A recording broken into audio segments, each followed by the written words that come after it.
Hey everyone. Before we dive into today's story, don't forget to hit that like button, subscribe, and drop a comment letting me know where you're watching from and what time it is there. It really helps YouTube recommend more stories like this one to you. Alright, let's jump right in. The second I stepped onto the trail, I knew something was off. The air was thick, humid, the kind that makes your skin itch and your clothes cling in places you didn't think were sticky. Every step I took sounded impossibly loud, like the forest was recording my movements. And then I heard it, a whisper. I froze. My breath fogged in the cold night air. At first, I thought it was wind through the pines. But it wasn't. The whisper came from all around me, low and deliberate. Jesse. I swallowed hard. My name. I didn't recognize it well. It was my name, but no one should be out here tonight. Not at this hour. Not on this trail. The path forked and my instincts nudged me to the right, narrower trail, overgrown like nobody had walked it in years. The whispers followed me, circling, teasing. I forced myself to keep moving, boots slipping over damp leaves, branches scratching my face. Then I smelled it. Rot, wet decay. Something had died recently, or maybe it had been buried here a long time. My stomach churned. I tried to breathe through my mouth, but the smell clung to me anyway. That's when I saw the lantern. It wasn't being carried. It hovered a few feet off the ground, a warm glow against the blackness. Relief and unease tangled in my chest. Finally, I thought, someone else. But it didn't move like a person walking. Just bobbed lightly, like it had a mind of its own. The whispering stopped. The silence was heavier than the voices had been. My heartbeat roared in my ears. I could feel sweat rolling down my back, cold and sticky at the same time. Every instinct screamed to turn and run. I didn't. The glow floated down the trail ahead, stopping at a clearing. And then I saw the trees. Not normal trees, the bark twisted, contorted, like it had been stretched into shapes that hurt to look at. Faces pressed into the trunks. Eyes blinked. Mouths moved, whispering, laughing low and cruel. I blinked, rubbed my eyes. They didn't go away, Jesse. The voice called again. Clear, unmistakable, closer, from behind me. I spun around. Nothing. Just the black forest pressing in, suffocating, endless. I ran. My boots slapped against wet leaves, mud sucking at my soles. Branches whipped my arms, scratching, tearing. The whispering grew louder, angry now, relentless. That's when I stumbled over the first body. It wasn't old. Fresh, lying half in the mud, eyes wide, staring straight through me. I gagged. The smell rot, blood, iron hit me in waves. I wanted to vomit. I wanted to run, scream, disappear. I did all three at once. The whispers turned into voices. Dozens of them. Mocking me, laughing, crying, screaming. My own name over and over. I forced myself past the body. I couldn't stop, couldn't let myself freeze. The lantern bobbed ahead. I wanted to throw myself at it, demand answers. But the path stretched, twisting like it was alive, keeping me trapped. Hours passed, maybe minutes. Time didn't exist. Every path I tried led me back. The hollow was endless. I heard voices again, closer, behind me. Steps crunching over leaves. No rhythm, no pattern. I dared not look. A figure emerged. Tall, impossibly thin, shadowed, no face. Just wrong. Stretching toward me, reaching. I ran. My lungs burned, my legs shook, but the hollow laughed at my effort. Branches clawed at me. Roots tangled my boots. My hands scraped against rocks and bark, leaving cuts I didn't feel until later. I tripped into a shallow ditch. When I looked up, the lantern glow was closer, hovering, waiting, and the whispers. Oh God, the whispers were everywhere now. Inside me. Around me, the clearing opened, and I saw the pit. A gaping hole in the earth. Jagged stones lining the edge. Bodies stacked like cordwood. Fresh leaves and dirt covered them. Faces twisted in fear. Eyes wide. Mouths silent but screaming anyway. I couldn't breathe. My throat was raw from screaming at nothing. My mind screamed to run, to wake up, to do anything. But my feet moved like they were weighted. My eyes locked on the lantern. I could see it clearly, now. It wasn't a lantern. It was them. Every whisper, every shadow, every impossible shape in the trees, all of it condensed into a single flickering glow. And it was waiting. I forced myself to move forward. Step by trembling step, closer to the pit, closer to the glow. The whispers became words. You shouldn't have come here. Now you stay. I froze. The weight of those words pressed on my chest, my stomach, my head. My breath caught, and the ground shifted beneath me. Not the earth. The hollow itself. The pit seemed to widen, grow taller, stretch downward. I tried to back up. I couldn't. Something reached out from the shadows. Fingers, tendrils. Reaching, pulling, drawing me in. I stumbled, fell. Claws of bark and mud and unseen hands grabbing at me. And then I heard it again. My name. Whispered, screamed, begged, chanted. I didn't move. ICOULDN single quotes T.hours days. Passed. I stopped counting. My screams died in my throat. I whispered my own name just to hear a voice, just to know I was still alive, and the hollow answered. I forced myself to stand. My legs shook, knees threatening to buckle under the weight of fear.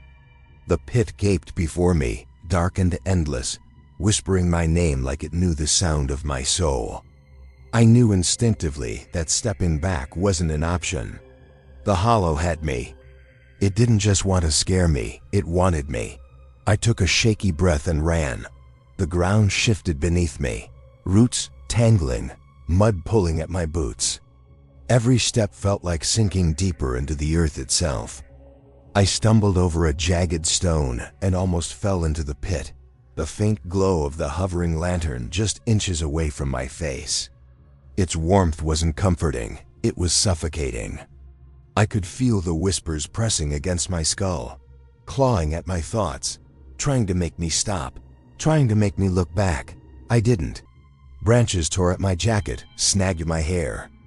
I could hear something or someone pursuing me, but every time I glanced behind, there was only darkness. Sometimes in the corners of my vision, I saw movement, shapes bending unnaturally, eyes glinting from tree trunks. Faces that weren't there when I looked directly. I ran blindly, following what I hoped was the trail out. The forest stretched endlessly. The trees leaned closer, pressing in on me. The whispers grew louder, overlapping now hundreds of voices, all speaking at once. Each voice begged, each voice screamed, each voice blamed. And then I heard it, a sound that froze my blood colder than the night air. Footsteps, behind me, slow, measured, not human. Not the forest. Something with purpose hunting. I stumbled over a root and fell hard.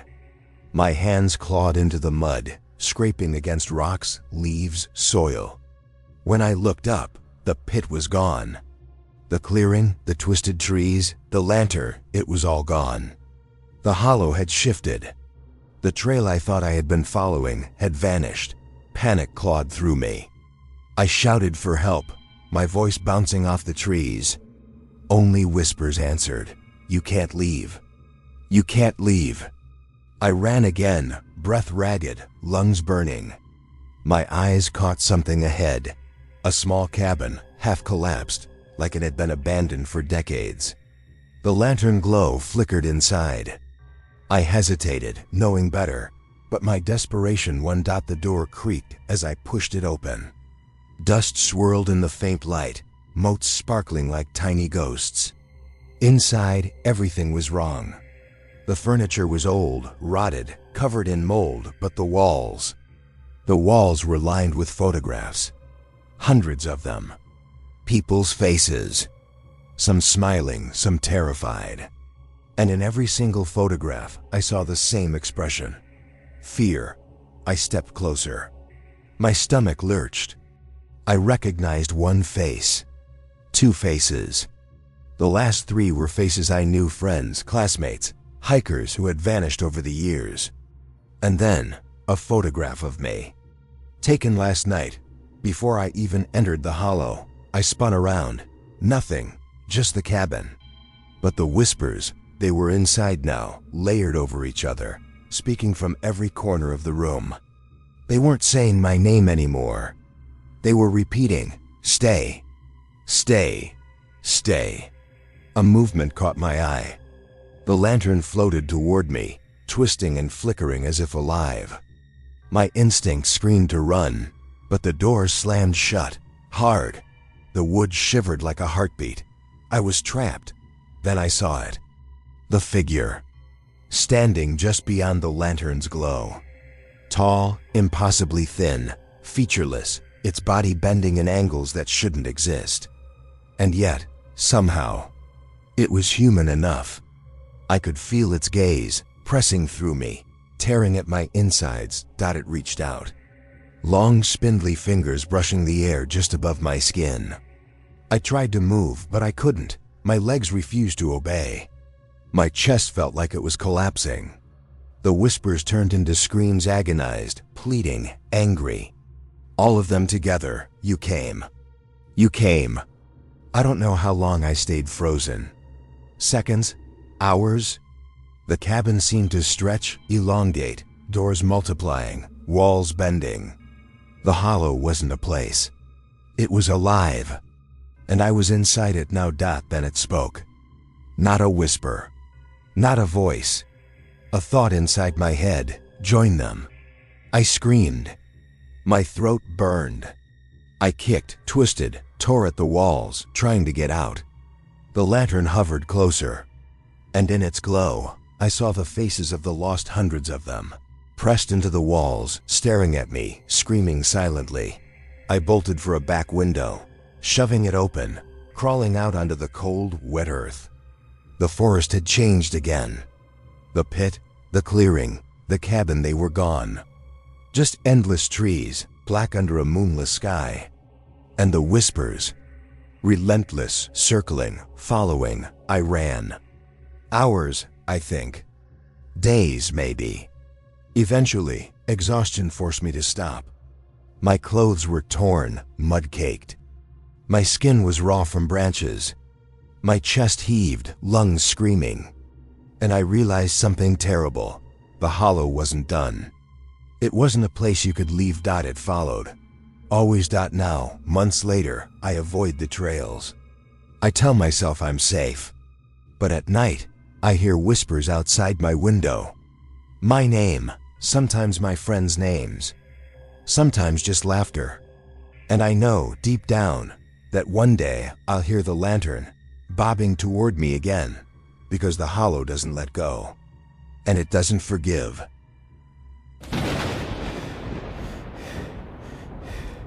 It wasn't on the map, not on any trail markers, not even the faint paths that wind through this part of Appalachia.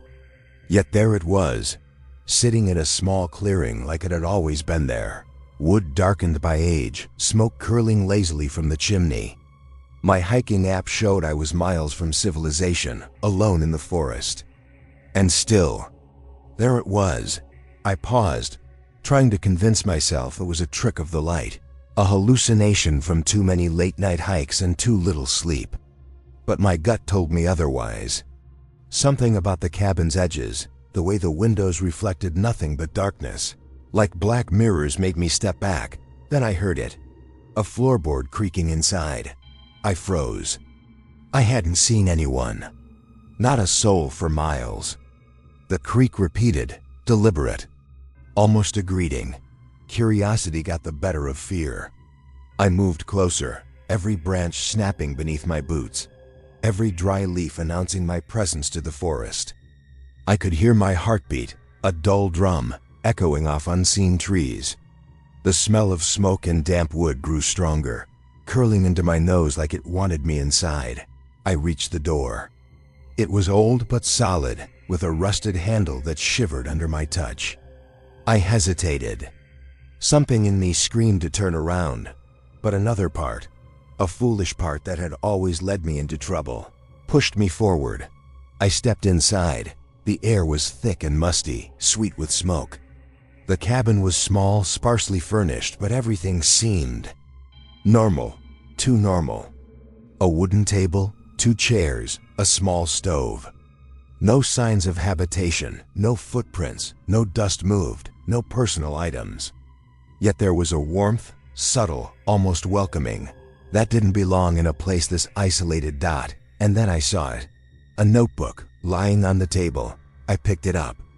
The handwriting was jagged, hurried, familiar. My stomach dropped. My own handwriting stared back at me. I don't know how it could be. This was my journal, the one I'd lost months ago on a different trail. Every page inside detailed hikes, personal thoughts, fears I'd never shared. But the last few entries, they were different, terrifying. The entries weren't written by me. They described me. They see you. Don't leave the clearing. Stay, or they'll take you. I dropped the notebook. My hands were trembling so badly I could barely grip the table. A cold breeze whispered through the cabin, though every door and window was shut. I could hear it, faint at first, then unmistakable, whispers. My name, not from the notebook, not from me. Real voices circling the cabin, outside, inside, coming from everywhere and nowhere at once. I backed toward the door, trying to force calm into my voice. Hello. My words sounded hollow. I sounded hollow. A shadow moved in the corner. Too fast to be a person, too fluid to be natural. I squinted. Nothing. I blinked. It was closer. The notebook jumped off the table. Pages fluttered violently, stopping mid-air. The words seemed to move, rearranging themselves. My name appeared again, scribbled over and over. And then a single jagged line, "You shouldn't have come." Panic surged. I bolted for the door, yanking it open. The forest outside had shifted. Trees that should have been, there weren't. Branches that were far away now brushed against my face. The cabin had moved, or I had moved. My mind screamed for reason, but there was none. The trail, the landmarks, even my compass, everything was gone. I ran blindly. The whispers followed. Hours or minutes, I don't know. The forest was a labyrinth now, paths twisting back on themselves, the moonless sky pressing down. Then I saw the cabin again. Same clearing, same smoke, same dark windows. I froze. It wasn't supposed to be there. I was certain I had left it behind. The door creaked open. A figure stood inside. Tall, backlit by the fireplace's ghostly glow. I couldn't make out features. My instinct screamed to turn and run, but the forest behind me had disappeared. I had nowhere else to go. "Come inside," a voice said. Not my voice, not human, but somehow intimate. I recognized the tone. My own voice. The one from the notebook, reading words I hadn't written. I stepped forward, and the door slammed shut behind me. The cabin smelled warmer now, almost sweet, like caramel and burnt wood. But it was oppressive, heavy. The floorboards groaned under my feet as I moved toward the figure. I could feel it watching me, studying me. And yet, when I tried to see its face, there was nothing. Blank, empty. The notebook lay open again on the table. I couldn't resist looking. The pages had changed. They described me walking into the cabin exactly as I had done. Every step, every thought, every heartbeat. And at the end of the last entry, scrawled in jagged letters I didn't recognize, "You belong here now." I ran to the door, pulled, yanked, pushed, locked. Nothing. The cabin wouldn't let me leave. Then the whispers started again. Not one voice, but dozens, hundreds, thousands. They told me my name, my secrets, my fears. They laughed when I stumbled, cried when I screamed. They were inside me, outside me, everywhere. I backed into a corner. The figure didn't move. The notebook floated in the air, pages flipping violently until it landed open at the very last page. And then I saw it. My handwriting, but jagged, dark, impossible. A single line, "You will never leave." And then the figure reached for me. I screamed. Part 1 ends here. Building, tension and dread in first-person POV settle. Realistic supernatural elements, cabin that shouldn't exist. Shifting forest, psychological horror with personal stakes, journal. Own handwriting, the voice, slow burn suspense. I backed into the corner, knees pressed against the wall, heart hammering so hard I thought it would burst. The figure didn't move. It just existed there. Watching, waiting. I could feel it in my chest, my bones. Like the air itself was trying to push me down. I tried the door again. Locked. Every handle, every knob, every latch, nothing worked. It was as if the cabin had grown roots into the forest, tying itself to me. The walls pulsed slightly, almost imperceptibly, like the heartbeat of a living thing. The notebook floated again, flipping open to a page I didn't recognize. Words scrawled in my handwriting, but wrong. Crooked, jagged, dark. Follow the path. Follow or be left. Follow what path? There was no path. There was only the cabin and the whispering voices filling the air. I swallowed hard, trying to force logic, trying to ground myself. But nothing grounded me here. Then the figure moved.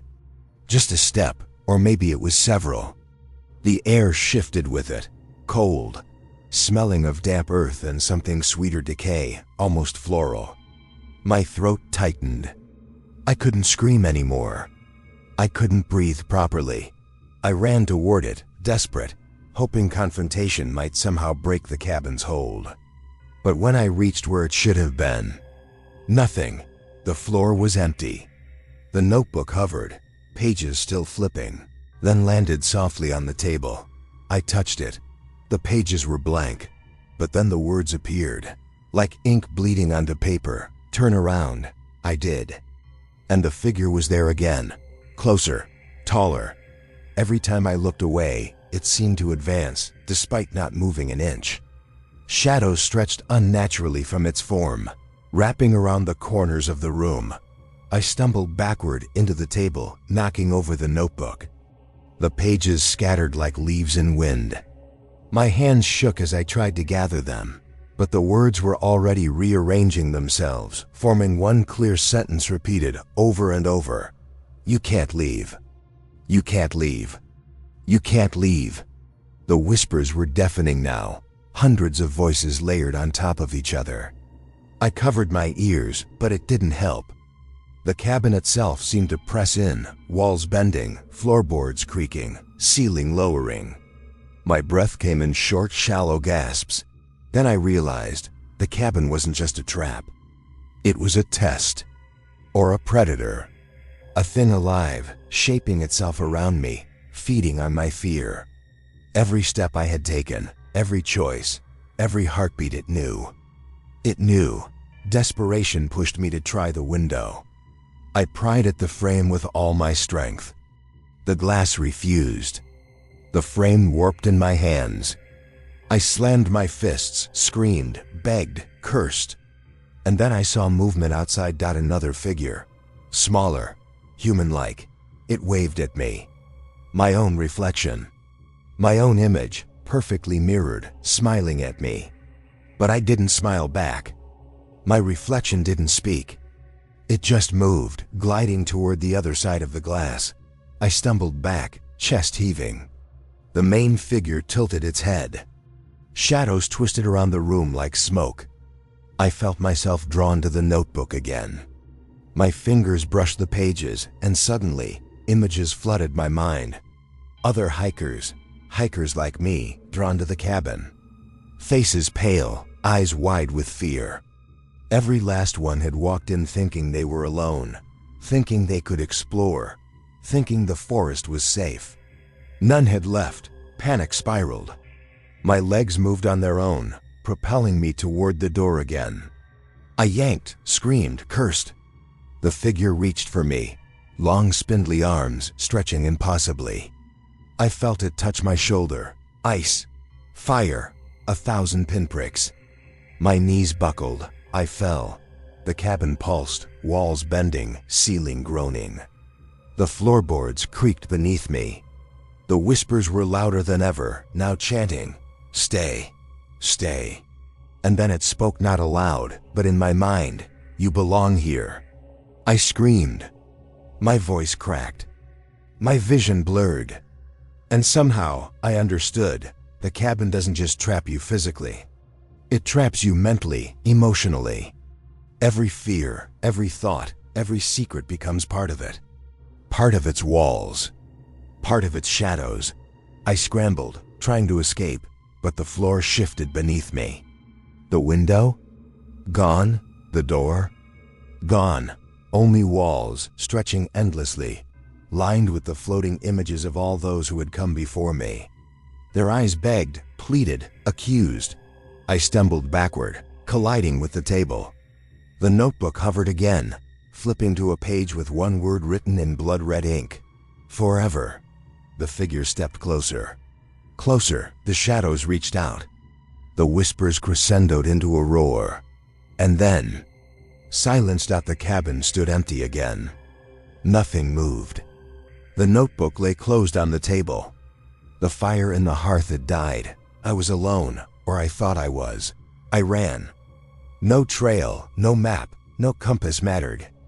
I ran blindly through the forest. Branches tore at my clothes, mud soaked through my boots, sweat stung my eyes. And behind me, I could feel it. The whispers. Just on the edge of hearing, faint but unmistakable. I don't know how long I ran. Hours, days, weeks? Time doesn't exist in the hollow and the cabin. The cabin doesn't stop. It follows, waits, watches. When I finally collapsed at the edge of another trail, when my lungs burned and my hands were raw from clawing at the ground, I looked back. Nothing. Just the forest. Still silent, ordinary. But I know better now. I know the cabin is there, always, somewhere, waiting for the next person who thinks they're alone in the woods. The next hiker who wanders off the trail, the next soul curious, foolish enough to knock on a door that isn't their. And when they enter, it will know them. Their thoughts, their fears, their name, and it will whisper, "You belong here now."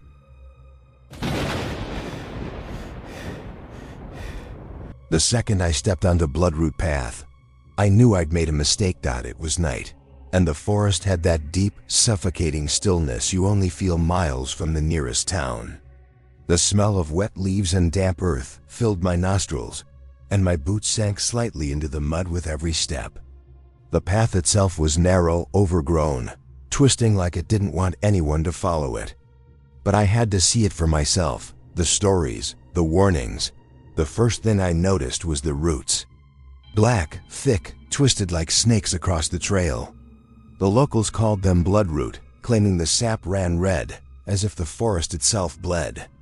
I had scoffed at it until I saw the stains. Dark streaks along the roots, fresh looking in the moonlight, glistening wet. I stopped. My stomach turned. The forest was silent. No wind, no rustling. Just me, the roots, and the faint red stains. Then I heard it, a sound so faint I almost ignored it. Footsteps. But they weren't mine. I froze. My heart pounded. The footsteps were soft, careful, following me. Always behind. I couldn't see anything, just the twisting black roots and shadows that stretched in ways that didn't make sense. "Hello?" My voice cracked. It sounded small, weak. A laugh answered me. Low, guttural, almost human, but not. It bounced off the trees, echoing strangely. I ran. The path seemed longer than I remembered from the map. Roots tangled under my feet. Mud grabbed my boots, branches whipped across my face. Every step I took made the red stains along the roots gleam brighter. Then I heard the whispers. Low, insidious. At first, just murmurs, words I couldn't understand. Then clearer, don't leave. Stay, follow the path. I stumbled, nearly falling into a shallow gully. The whispers followed, circling my head, pressing against my thoughts. I wanted to tear my ears off, scream until I couldn't hear them anymore. But something in me obeyed. My legs kept moving forward, pulling me along the path despite every instinct screaming at me to run the other way. That's when I saw it, a figure crouched among the roots, just beyond the moonlight. I froze, heart hammering. My breath came in short, harsh bursts. The figure stood. Too tall, too thin, its face obscured by shadows. It tilted its head in a way that didn't feel right, like it was observing me, studying me. I tried to speak. Who's there? My voice shook. It didn't answer. Just stepped aside. The path opened, inviting me forward. The whispers grew louder, almost impatient. I took a step, then another, and I realized the red stains on the roots weren't sap. They were blood. Fresh blood. I stumbled back, nausea hitting me like a hammer. My mind screamed to leave, but my feet moved. The forest was alive, tugging me toward the figure, toward the path. My hands scraped against branches, wet leaves brushing my face. Every time I looked back, I saw shadows flit among the trees, always just at the edge of vision, never fully there. I tripped over a thick root, falling hard onto the trail. Pain shot through my knees and palms, but worse was the sound. A low, guttural growl behind me. Not an animal. Something. Intelligent. Something waiting. I scrambled to my feet. And that's when I noticed the trail markers. Not the usual signs, not painted blazes. These were small piles of stones. And in each pile, a token. A shoe, a hat, a torn piece of jacket. Personal items. I recognized some from missing persons reports I had read online. Friends, hikers, locals. All lost on Bloodroot Path. A scream cut through the night, high-pitched, desperate. Not far ahead. My legs carried me toward it before I even realized. The figure from before stood in a clearing, and around it were bodies, dozens of them. Faces pale, eyes wide in terror, limbs twisted unnaturally. Some were fresh, some old, rotting. All silent, all watching. I froze, stomach churning. The whispers were all around me now, insistent, commanding. Follow. Follow, follow the path. My instincts screamed at me to run. My rational mind screamed that I had crossed into something I didn't understand. Something that wasn't human, something alive. But my legs moved forward. Step by step, I walked into the clearing, and the figure beckoned. The air grew colder. The smell of blood was thick, almost choking. The roots along the trail pulsed slightly, blackened veins glowing faintly red. I couldn't breathe, couldn't think.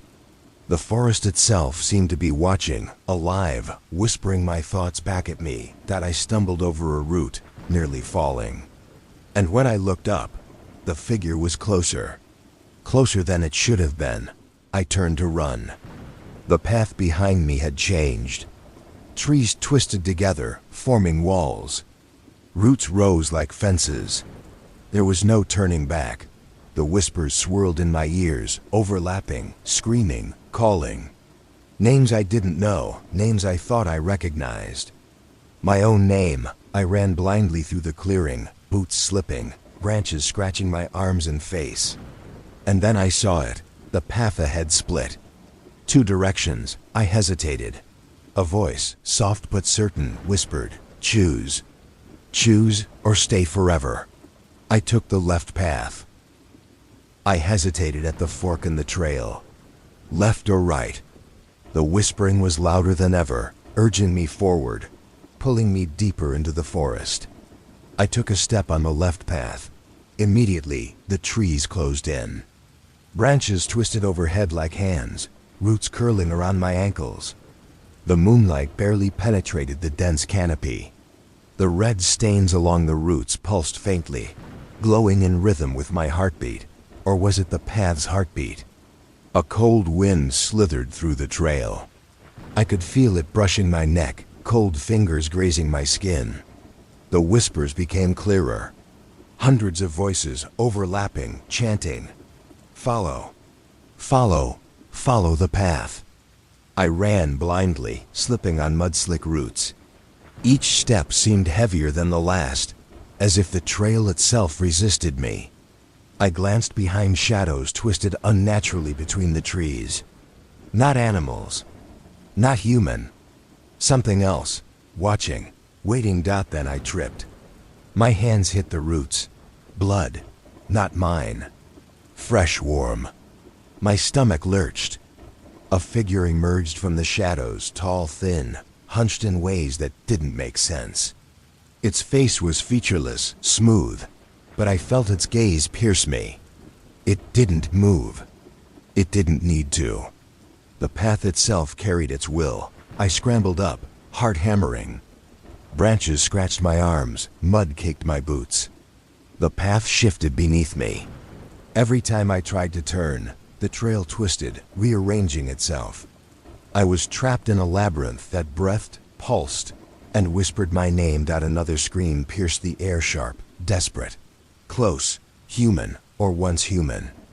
I ran toward it. The clearing I stumbled into was impossible. Roots rose from the ground like blackened columns, veins glowing faintly red.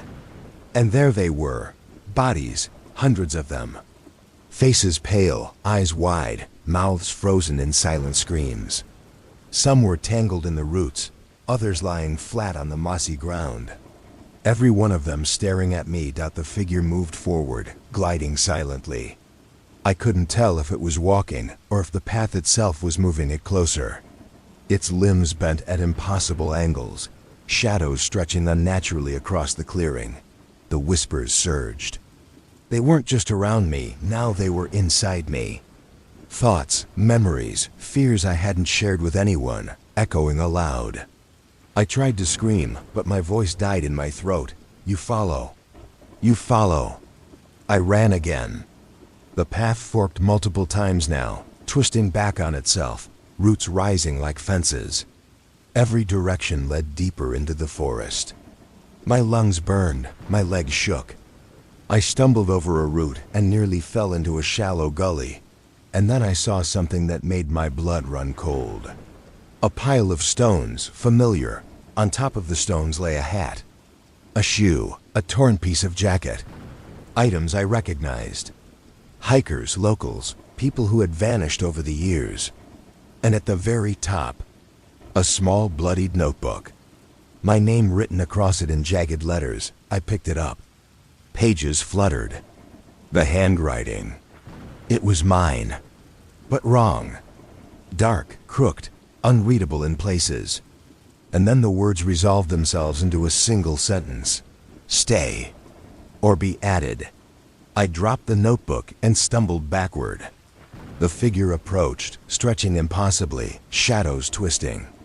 Roots pulsed beneath my feet like veins. My fear solidified into a single undeniable truth. This was the trail. Alive, hungry, collecting. I ran blindly.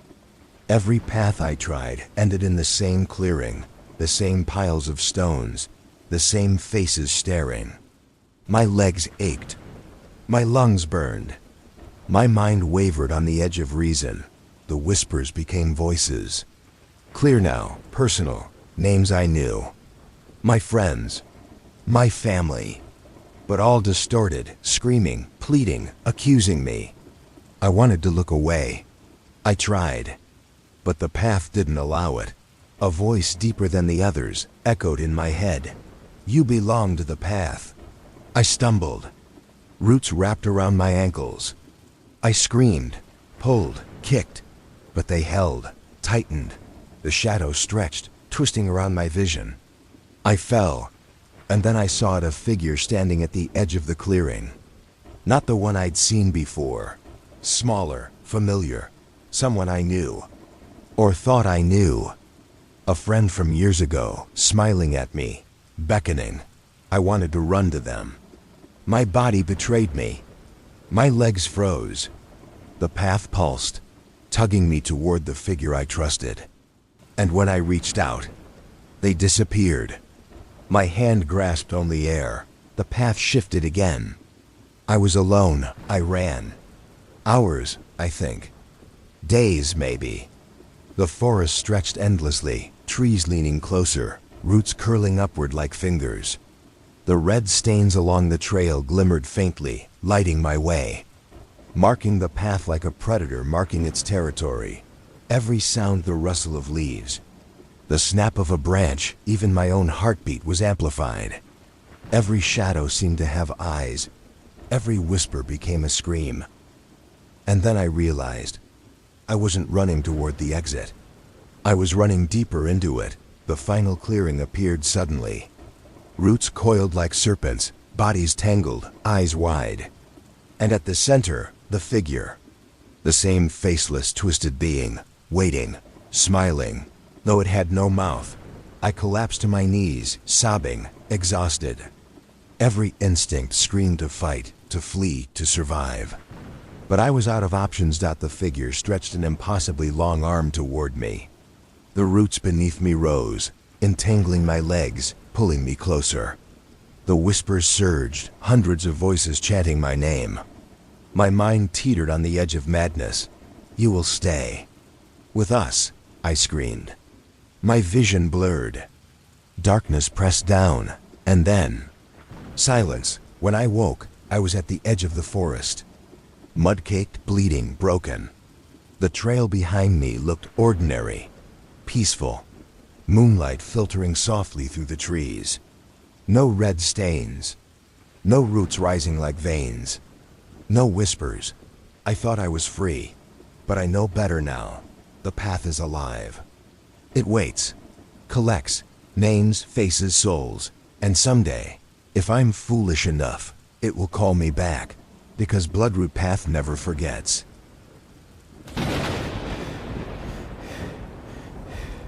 The second I saw the lantern swinging between the trees, I knew I shouldn't be there. It was late. The forest was quiet in that unnatural way that makes your skin crawl. The kind of quiet where every twig snap feels like someone screaming in your ear. My boots crunched over the leaf-covered trail, but the lantern swayed ahead, bobbing as though someone was walking. I didn't see anyone. I called out, "Hello." My voice sounded small, weak, swallowed immediately by the trees. The lantern moved a little closer. It didn't answer, but I could feel it. Watching me. My chest tightened. My pulse hammered in my ears. I should have turned around, gone back the way I came. But curiosity or stupidity pushed me forward. Step by careful step, I followed the glow. The smell hit me first. Smoky, faint, like a campfire long dead. And underneath it, iron, blood. I swallowed hard and tried to convince myself it was just the forest floor, old leaves decaying in the cold night. But I could smell it stronger the closer I got. The lantern stopped. Hung in the air, just off the trail. No hand held it. My gut screamed that I was being toyed with. And then I saw it, a figure, standing just beyond the lantern's glow. Tall, thin. No features I could recognize, just a dark silhouette. But somehow I could feel its eyes drilling into me. I froze. It tilted its head. Slow, deliberate. Then the lantern floated toward me. It wasn't swinging naturally. It moved like it had a mind. Like it was guiding me. Or hurting me. I took a step back. The figure didn't follow. Not yet. The whispers started. Low, sibilant. Almost like leaves rubbing together, but sharper, deliberate. At first, I thought it was just the wind. Then I heard my name. Not once, but over and over, stretched and broken. Jesse. Jesse. Jesse. My throat went dry. I tried to run. My legs carried me a few steps before I realized I was still on the same spot. The lantern was closer now, bobbing gently, almost taunting. I glanced around. The trail had changed. Trees were closer, denser. Shadows twisted in impossible ways, leaning toward me. Roots rose like fingers from the ground. The forest wasn't just watching, it was alive, and it was laughing at my fear. Then the figure moved. Not with steps, but slid. It was closer, gliding silently, shadowed edges stretching unnaturally. I stumbled backward, heart racing. The whispers grew louder, overlapping now. Hundreds of voices, all murmuring my name. All demanding something. Some accusing, some pleading, some warning, I screamed. My voice broke, and the figure tilted its head again. I ran. Branches clawed at my arms and face. Roots snagged my boots.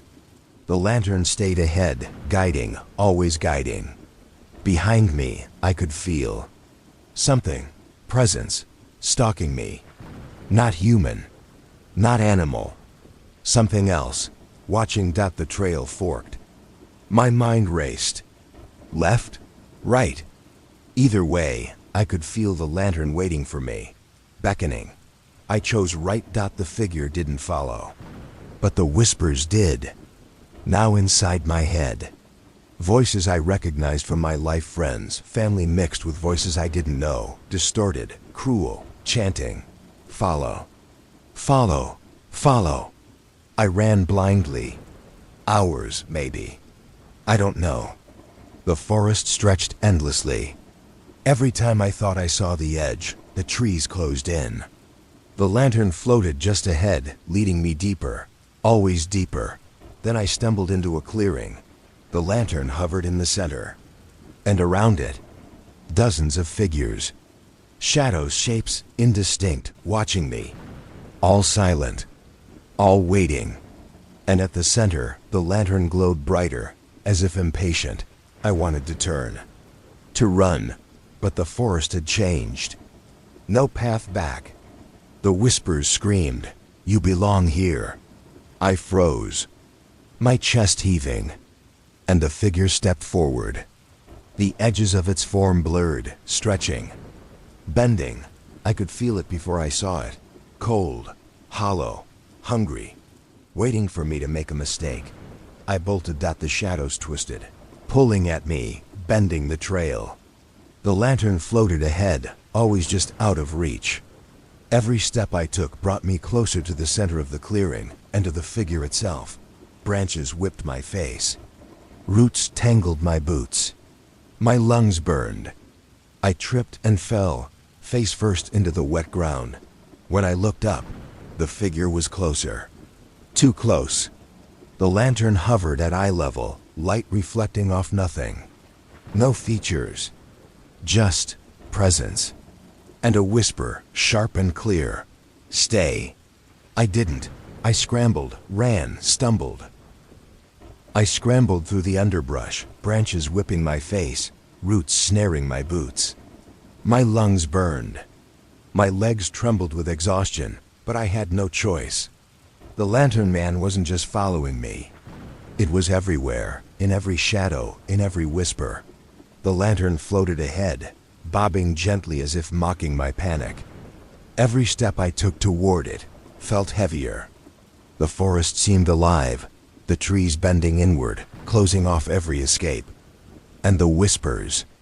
God, the whispers were inside me now, inside my head. Hundreds of voices overlapping. Some calling my name, some screaming, some laughing. Follow. Stay, belong. I stumbled into a small clearing. Moonlight filtered through the treetops, revealing dozens of figures standing at the edges of the trees. Not human, but not fully shadow either. Faces twisted in terror, limbs elongated, eyes wide and unblinking. They didn't move, but I could feel them watching. Feeling me. Judging me. And then I saw it. The lantern man closer than ever. Taller. Its edges seemed to ripple, bend like smoke. The lantern hung from its outstretched arm, light flickering against its faceless form. I froze, heart hammering. Every instinct screamed to run, but the forest wouldn't let me. The whispers crescendoed, overlapping until I couldn't distinguish them. My own name, my parents' names, friends I had lost touch with, all chanted in unison. The voices clawed at my mind. I dropped to my knees, covering my ears, screaming, and the lantern moved closer. The figure tilted its head as if studying me. The shadows stretched and pulsed, bending the trees around us. The clearing shifted. The ground beneath me wasn't solid anymore. It rippled like water. My boots sank into mud that wasn't mud, into something that tugged at my legs. I tried to move. Couldn't. The lantern man extended its arm toward me. Shadows snaked along the ground, wrapping around my ankles, pulling me forward. The lantern hovered just above my face. Its glow was warm but oppressive, like it was trying to press into my skull. "You belong here," it whispered, not aloud. Inside my head. The words vibrated in my bones.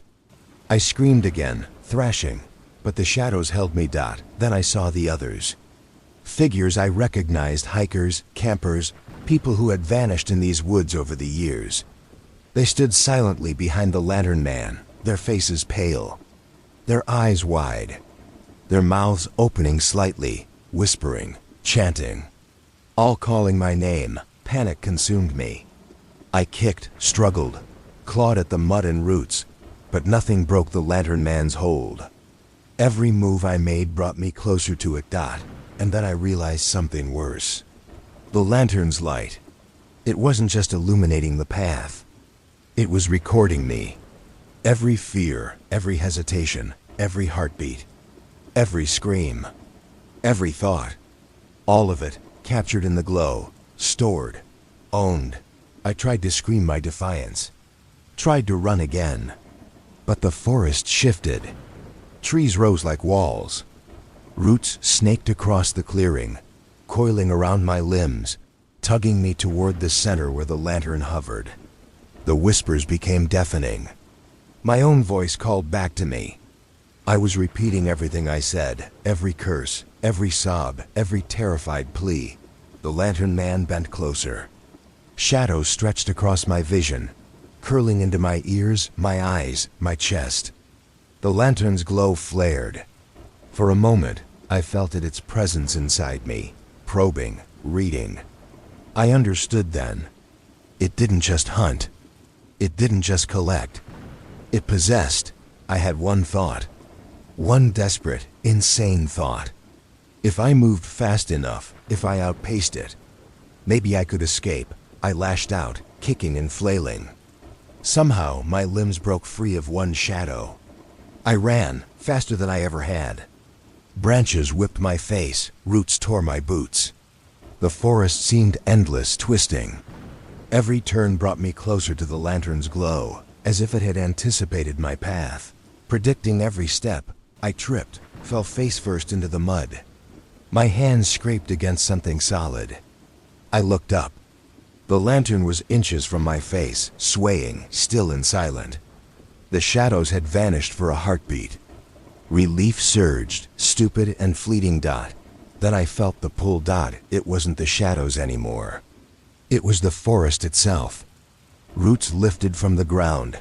Branches bent unnaturally, the clearing itself bending like it was alive. The lantern man extended its hand or arm or shadow toward me. I could see it now clearly, faceless. Endless darkness stretched across its shape. It leaned over me, and I felt it in my chest, in my bones, in my soul. I screamed again, louder than ever. The lantern hovered above me, casting light that didn't illuminate, only revealed. My name written in every shadow. My memories twisting into shapes I didn't recognize. Faces of the lost and dead staring at me from every branch, every root, every stone. And then, silence. I opened my eyes. The forest was normal. The path was clear. The moonlight soft. No shadows. No lantern. No whispers. I thought I was free, but I know better.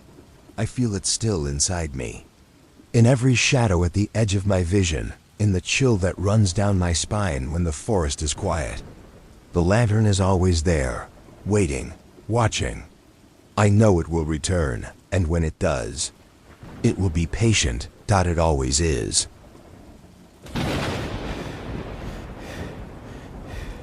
The second I heard the first scream, I knew something was terribly wrong. I had set up my tent near Hollow Creek, thinking it would be a quiet night. The water lapped gently against the bank, the kind of soothing sound that usually makes you forget everything else. But tonight, it wasn't soothing. It was wrong. The scream was high-pitched, ragged, human. It pierced the quiet forest, echoing off the hills and across the water. I froze, heart hammering.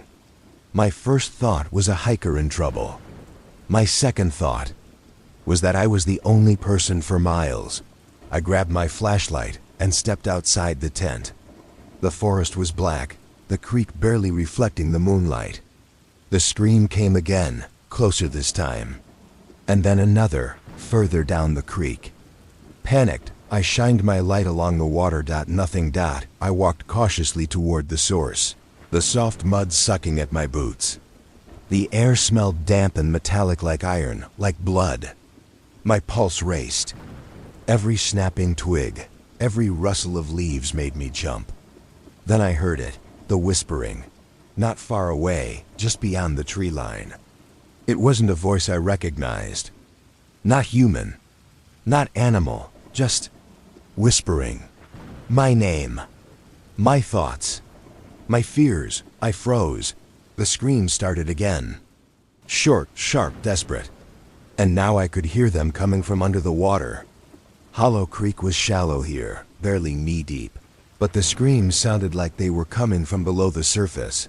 From the mud, from the rocks, from the earth itself. I wanted to run. I wanted to scream. But I couldn't move. My feet felt rooted to the ground, as if the forest itself had a grip on me.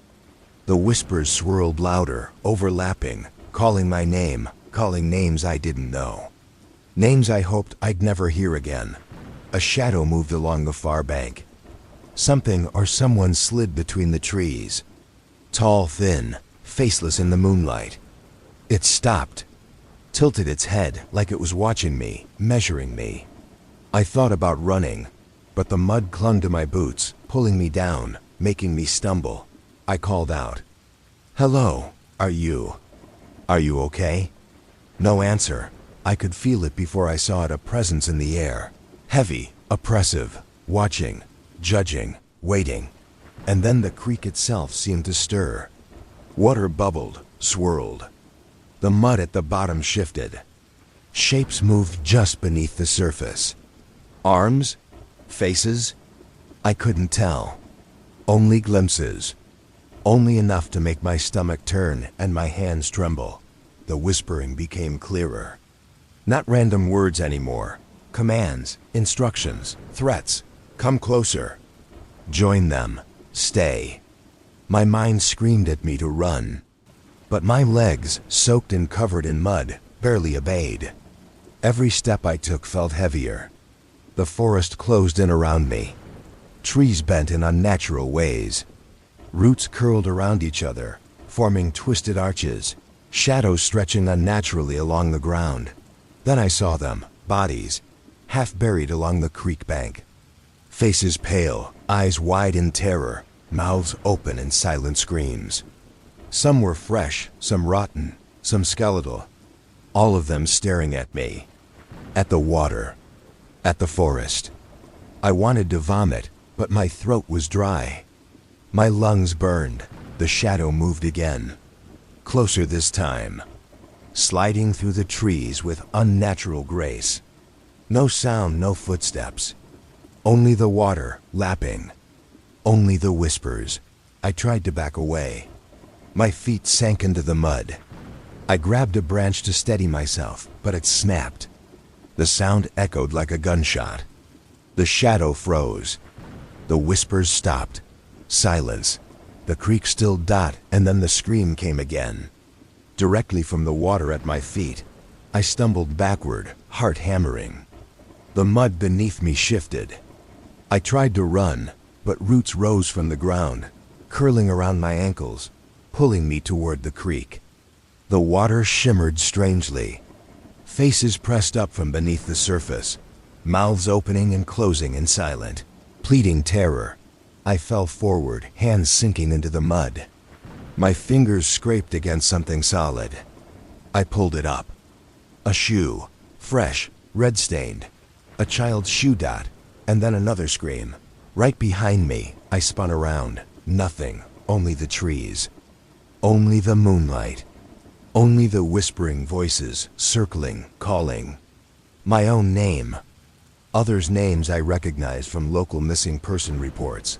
I realized then, the creek was alive. Not with water, but with the lost.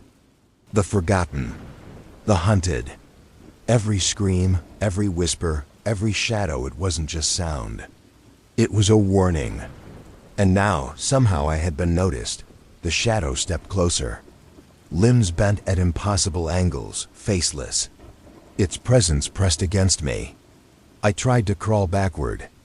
The mud, the roots, the forest itself held me.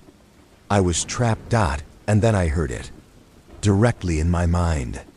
A voice, soft, insistent, terrifying. Stay. With us, I screamed. My voice echoed off the trees. The shadows around me rippled. The creek churned, bubbling and frothing like it was boiling. The whispers became deafening. I couldn't distinguish anything. My own thoughts were lost. Only terror. Only the pressure of the lost, reaching, pulling me toward the water, toward the shadow, toward Hollow Creek itself. I tried to stand, tried to run. My legs gave out. I fell face first into the mud. The water licked at my arms, cold and wet. And then I felt it, a hand, or something like a hand, brushing against my shoulder, cold, wet, insistent. I screamed again. The shadows receded for a heartbeat. I bolted upright, stumbling, lunging through the forest. Branches tore at my jacket, mud clogged my boots. But the creek was still behind me, whispering, watching, calling. I didn't look back. ICOULDN single quotes T.hours, maybe, days, I don't know. The forest twisted, paths looping back on themselves. Every time I tried to escape, I found myself at the creek again, the shadows waiting, the whispers circling, the screams piercing the night. And then I saw it, a small figure in the moonlight, standing at the creek's edge. A child, pale, soaked, staring at me. Mouth open. No sound. Just eyes, wide, empty, beckoning. I ran. Branches tore at my clothes and hair. Roots tangled around my boots, pulling me down. The child, or whatever it had been, stayed at the creek's edge, staring, mouth moving in silent, pleading screams. The whispers surged, overlapping, circling my head. My own name, names of the lost, voices I didn't recognize, all shouting, all accusing, all commanding. I stumbled, nearly falling face first into the mud. My fingers scraped against a root. Blood? My own? I didn't care anymore. Only escape mattered. I scrambled to my feet. The forest twisted around me, paths looping back on themselves. Every time I thought I saw a way out, the trees bent, roots rose, the creek shifted. The water glimmered strangely under the moonlight, reflecting shadows that weren't mine. And then I heard it, the scream. Close this time, right behind me, human, terrified, desperate. My blood ran cold. It wasn't far. Someone was there, or had been there. I spun. Nothing. Only the creek, dark and smooth, whispering, mocking. The shadows stretched along the bank, bending toward me. I could feel them brushing my legs, tugging. The voices whispered again, soft but insistent. Come closer. Join them. I ran harder, lungs burning, heart hammering. Mud sucked at my boots, branches whipped my face. Every instinct screamed to stop, to hide, to fight. But the forest had other plans. The creek widened ahead, the bank slick, roots twisting like serpents. I stumbled, almost falling in. And then I saw them, faces in the water. Dozens of them, pale, staring. Mouths opening in silent screams. Eyes wide, dead, watching me, waiting. I tried to look away. I couldn't. The shadows in the water moved closer. Shapes slid beneath the surface, reaching, grasping. My feet froze. My hands trembled. The child's face appeared again at the creek's edge. Mouth open, no sound. Eyes pleading. I wanted to run. I wanted to scream. But my legs refused. Then I saw it. A figure standing on the far side of the creek, tall, faceless, shadows stretching unnaturally from its limbs. The lantern man of Hollow Creek, or something worse. Its presence pressed into me, a cold weight, heavy in my chest, in my bones. The whispers became commands. Clear now, step forward. Or join them. I didn't. I collapsed to my knees. The shadows moved, coiling around my ankles. The water lapped at my boots. Faces pressed through the surface, pale, screaming silently. My own name echoed, but distorted, coming from the creek itself. I fought, kicked, scrambled backward. Branches snapped under my weight. Mud clung. Roots wrapped tighter. The whispers intensified, screaming, chanting, commanding. My vision blurred, and then stillness. I opened my eyes. The creek was calm. The forest silent. Moonlight soft. No faces, no shadows. No whispers. I was alone. I staggered to my feet, legs trembling. My clothes soaked, covered in mud and leaves. My heart pounded. I thought I was free. I wasn't.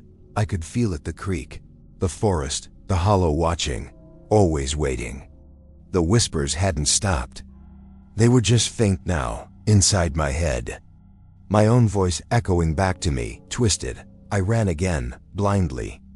Hours, or was it days?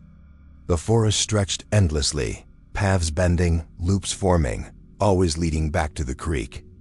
Every scream, every shadow, every whisper reminded me. It had me. It never let go. I tripped over a root, fell face first. The water at the creek's edge lapped at my hands, cold and wet. I glanced up.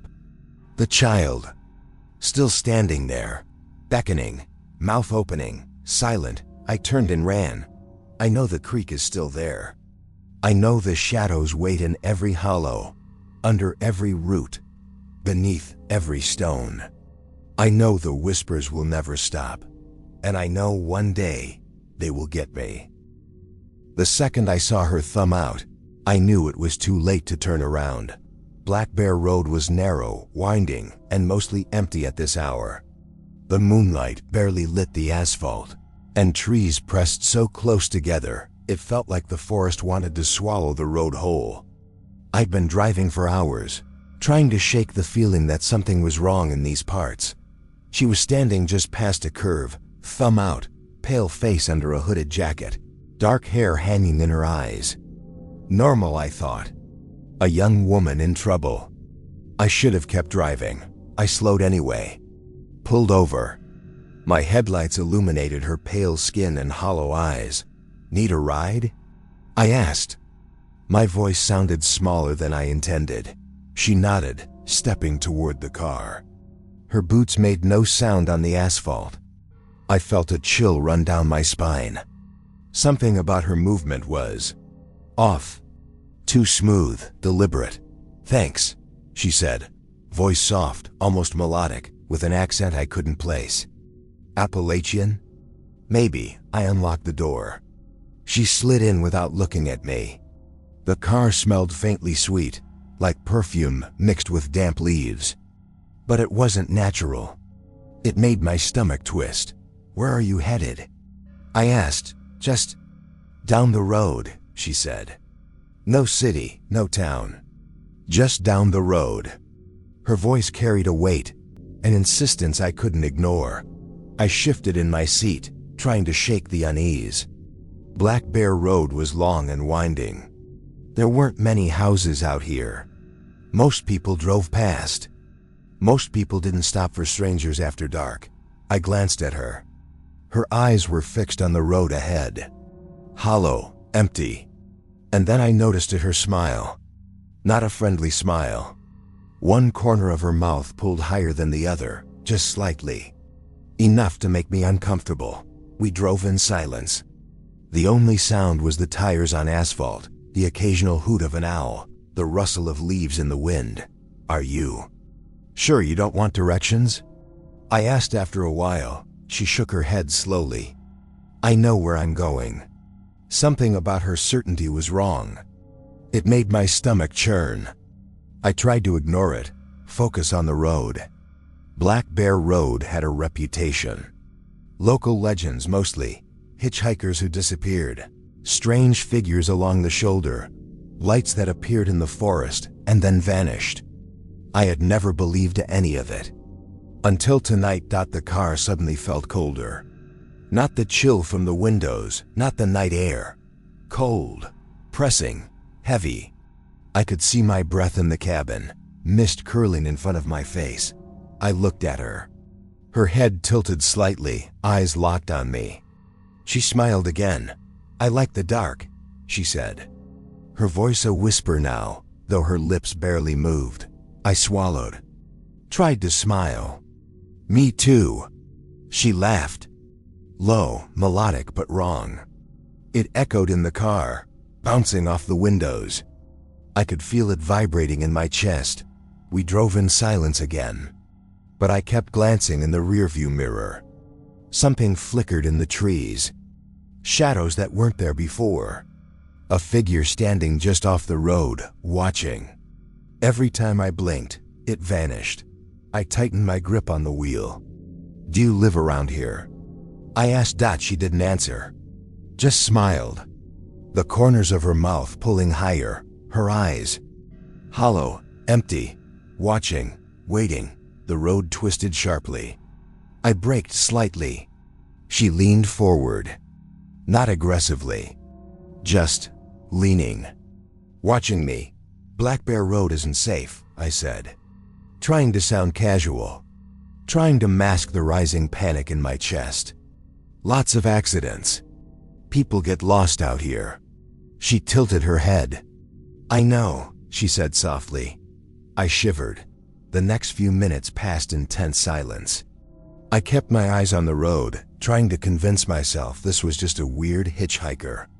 That I was imagining her strangeness, her empty eyes, the way the air felt heavier when she was in the car. Then I saw the first figure. I didn't notice it at first. Just thought it was a trick of the headlights. A man standing in the trees, half hidden, watching. I blinked. Nothing. Then another figure. And another. Shadows pressed against the edges of the road. Human shapes, standing too still, pale faces reflecting the faint light. I slammed on the brakes. The hitchhiker didn't flinch. Didn't even look at me. She just smiled. What are those? I whispered. Her voice was calm, soft. They follow. My stomach dropped. Follow? What did she mean? I looked again. Shadows, shapes. I could see them clearly now, faces staring. Bodies barely moving, some limping, some crouched low. Watching me, waiting. I swallowed hard, hammering. We need to go, now. She didn't move. Didn't speak. Just kept her eyes on the road. Smiling, I forced the car forward. Tires squealing slightly on the asphalt. The shadows moved with us. Not like people running, but like smoke drifting. Fluid. Intentional. My hands gripped the wheel tighter. Where are we going? I demanded. Her eyes flicked to me. Hollow, empty. You'll see. The car rounded a curve. The shadows parted slightly. And I saw it. A figure standing in the middle of the road ahead. Tall, faceless, long limbs stretching unnaturally. One arm extended, pointing at me. I swerved. Tires skidding. The hitchhiker laughed. Low, sweet, wrong, echoing in my ears. The figure didn't move. It didn't need to. The shadows from the trees stretched toward the car, wrapping around it. Roots? Branches? I couldn't tell. Only darkness pressing in. I hit the brakes again, skidded, tried to back up. But the road behind me had changed, twisted, narrowed, trees pressing closer. Shadows filling the gaps. The hitchhiker leaned forward. Closer than she should have been, smiling, hollow eyes locked on mine. "You'll get used to it," she said. I didn't answer. Couldn't. My chest was tight. Breath shallow. The forest outside the windshield wasn't the forest anymore. It was a cage. Shapes, shadows, pale faces pressed at the edges of the road. Watching, waiting. I floored the accelerator dot, and that's when I realized she wasn't just a hitchhiker. She wasn't just a girl on the road. She was Black Bear Road, and the shadows weren't following me. They were part of her. I slammed my foot on the accelerator, heart hammering in my chest. The tires squealed on the asphalt, mud splashing from the shoulder. But the road didn't seem to stretch forward the way it should. Every curve felt like it led back into the same stretch of trees. Black Bear Road had folded in on itself, and the shadows were waiting, watching. The hitchhiker leaned slightly closer, her hollow eyes locked on mine. I could feel the heat of her presence, unnerving, almost invasive. I tried to look away, tried to focus on the road, the lines, the moonlight filtering through the trees. It didn't help. The shadows weren't distant anymore. They crept along the asphalt, pooling at the edges of the road, twisting, morphing, forming shapes that were human, but not. Pale, faceless, arms bent at unnatural angles. Some crouched low, others tall, some floating slightly above the ground. They moved with a rhythm, a purpose, and all of them watched. I tried to swerve around one that had stepped into the lane. Tires spun on wet leaves. The figure didn't flinch. Its eyes, or whatever should have been eyes, seemed to follow me no matter which direction I went. I glanced at the hitchhiker. She smiled. That same uneven, wrong smile. "You're going the right way," she whispered. Her words chilled me. The right way? The right way where? Every instinct screamed to stop, to abandon the car. But I couldn't. Black Bear Road had me, and she was Black Bear Road. Branches scraped against the car.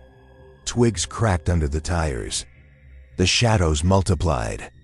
Faces pressed against the trees, mouths opening and closing silently. I couldn't see all of them, but I could feel them. All of them. Watching, waiting, judging. I tried to shake the panic. Tried to reason. Just keep driving, I muttered to myself. But the road was no longer a road. It twisted, narrowed, stretched. Every time I thought I recognized a turn, the forest bent. Branches leaned closer. Roots rising to snag the tires. The hitchhiker laughed, low, sweet, wrong. My stomach turned. "You can't leave," she whispered, leaning closer. Her voice, soft as silk, filled the car. "Not tonight. Not ever." I slammed the wheel hard, trying to keep the car on the narrow stretch. The tires skidded. Leaves and mud flew. The shadows surged closer, pooling on the hood, around the tires, creeping along the windows. One pressed against the driver's side door. I could feel it through the metal, cold, hollow, alive. "Go!" I shouted, trying to force the words out. My throat burned. My lungs screamed. The hitchhiker smiled wider. "You belong to the road now." And then the windshield fogged. Thick, opaque. My own breath swirling. I could barely see the road ahead. The shadows were inside the car now, pressing against the glass, stretching, twisting. Faces pressed against the windows, eyes wide, mouths opening, screaming silently. I tried to roll down the windows. They didn't move. The locks wouldn't budge. The doors stuck. The car was trapped in its own skin. I floored the accelerator again. The road bent, twisted. Branches reached out like fingers, snagging the mirrors, scraping along the roof. The shadows followed, stretching further, curling around the car, and then I saw her reflection in the rearview mirror. The hitchhiker. Her eyes hollow, her smile wider. But she wasn't sitting in the back seat anymore. She was behind me, standing outside the car, impossibly close. My own reflection in the glass distorted. I swerved. Tires spun. Mud flew. I felt the car tilt, roots rising beneath it, pushing, pulling. My hands gripped the wheel until my knuckles bled. The whispers became voices. Hundreds, overlapping, all calling my name. Chattering, pleading, screaming. Old voices. Lost voices. Missing people from the area. The victims of Black Bear Road. I recognized some faces, half buried in memory, half etched in nightmares. Join them, the hitchhiker whispered, almost tenderly. I wanted to scream. I did, but it came out as a strangled gasp. My mind raced. I had to escape, but how? A break in the trees appeared. A small clearing. I floored it, praying. The shadows recoiled slightly, hissing, twisting, but the car surged forward. The hitchhiker's voice echoed in my head. You can't leave. I pushed through. The clearing opened into an old, crumbling bridge. Rusted guardrails, warped planks, nothing solid under the tires. The shadows surged again, rushing to block me. I swerved wildly, tires skidding, heart hammering. The forest seemed to close in. The road behind me had disappeared entirely, and then nothing. I woke up out alone. Car on the side of the road. The clearing behind it empty. No shadows. No hitchhiker. Black Bear Road was quiet, still, innocent looking in the pale moonlight. But I knew better. I could still feel her presence. Lingering. The hollow eyes. The smile. The whispers, soft now inside my skull. You belong to the road.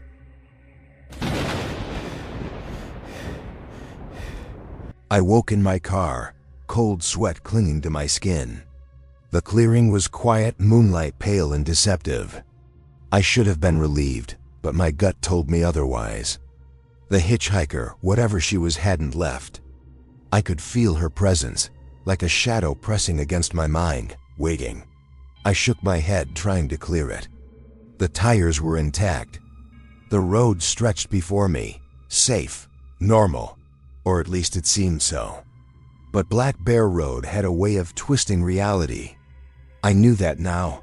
I gripped the wheel tighter and drove forward, hoping to put as much distance as possible between myself and that nightmarish clearing. The trees pressed in on both sides, dark and silent. I tried to shake the feeling that every branch, every root, every shadow was alive. Then I saw her, standing in the middle of the road, exactly where I would have turned in an ordinary world. The hitchhiker. Pale, hooded, smile uneven, eyes hollow and unnerving. I slammed the brakes. Tires skidded on wet leaves. She didn't move. Didn't flinch. Just stared. I swallowed hard. My heart was hammering in my chest. I tried the car door locks. All normal. The engine. Normal. The road. Still Black Bear Road. But I knew better. She wasn't bound by ordinary rules. I started the car again, inching forward, careful. She moved only when I moved. Every step I took, she mirrored. Not fast, not slow, just perfectly aligned. A predator. I pressed the accelerator. The car surged forward. Trees blurred past. Shadows seemed to rise at the edges of the headlights, stretching long and thin. I could hear whispers now, faint at first, then overlapping. Hundreds of voices, all distorted. Names, my name, warnings, cries, laughter. The road bent sharply. I followed it, heart in my throat. Every instinct screamed to turn, to flee, to get out. But there was no escape. Black Bear Road was endless, looping, folding in on itself. Every attempt to change direction brought me back to her. I tried to scream. Words stuck in my throat. The shadows outside the car pressed closer, moving fluidly along the road and up the trees. Shapes that were almost human, faces pale and twisted, eyes wide and unblinking. Some reached toward me, but their forms dissolved into the darkness before I could get a clear look. She laughed then, soft, sweet, terrifying, a sound that reverberated inside my chest. "You can't leave," she said. Her voice was calm, hypnotic. "Not tonight. Not ever." I slammed my foot on the brake. The tires screeched. The car fishtailed. I tried to turn any direction, but the road bent back on itself. The forest pressed in closer, trees twisting, shadows curling. I could feel the branches scratching at the paint, scraping the windows.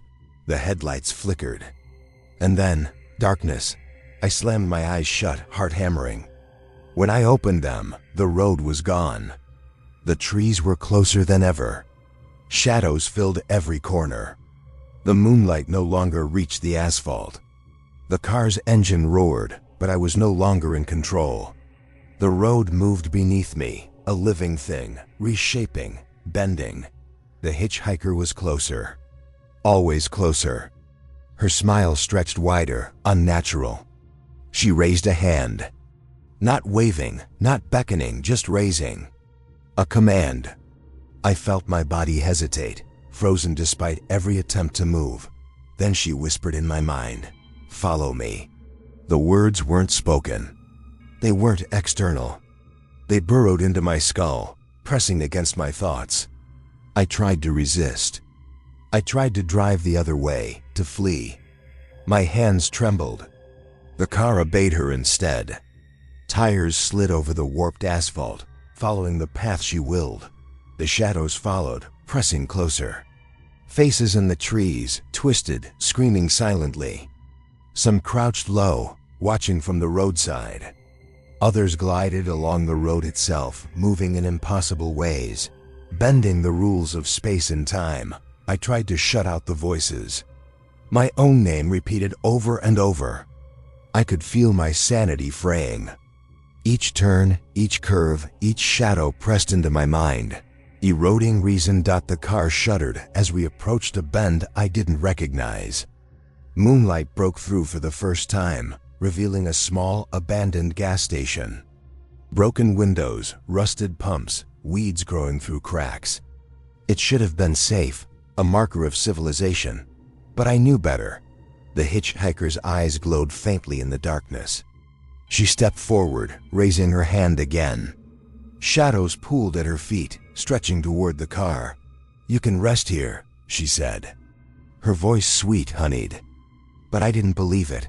I parked, shaking, mind racing. Every instinct screamed to flee. But I had no idea which way to go. Black Bear Road wasn't linear. It wasn't logical. It was alive and it owned me. I stepped out of the car, hands trembling. The night air was cold, sharp. The forest beyond the station pressed close, darkness deep and solid. The shadows were everywhere now. Twisting, moving, watching, waiting. She stepped closer. "No," she glided. Smooth, deliberate. The uneven smile, the hollow eyes, the wrongness in her posture. I backed up. "You can't leave," she said softly. "Not yet. Not until you understand." "Understand what?" I croaked, voice barely audible. She tilted her head, observing me. "The road doesn't let go. You don't belong to the world. You belong to me. To Black Bear Road." Panic surged. I stumbled back, tripping over a crack in the asphalt. My hands scraped against concrete. The shadows surged, pooling along the pumps, the station walls, the trees. I could see faces pressed into them. Twisted, screaming, pale, "Get away." I shouted, The hitchhiker smiled wider. She lifted a hand. The shadows froze mid-motion. The car shivered, then rolled forward slightly on its own. The road was calling me, pulling me toward the bend ahead. I realized then, no matter what I did, where I went, how fast I ran, the road would follow. She would follow. The shadows would follow. And escape wasn't an option. I stumbled toward the car, heart hammering. Every instinct screamed to drive, to flee. But the car's engine roared before I could even touch it. Tires gripped the warped asphalt, carrying me forward. The gas station faded behind me. Trees pressed closer, shadows pooling along the road.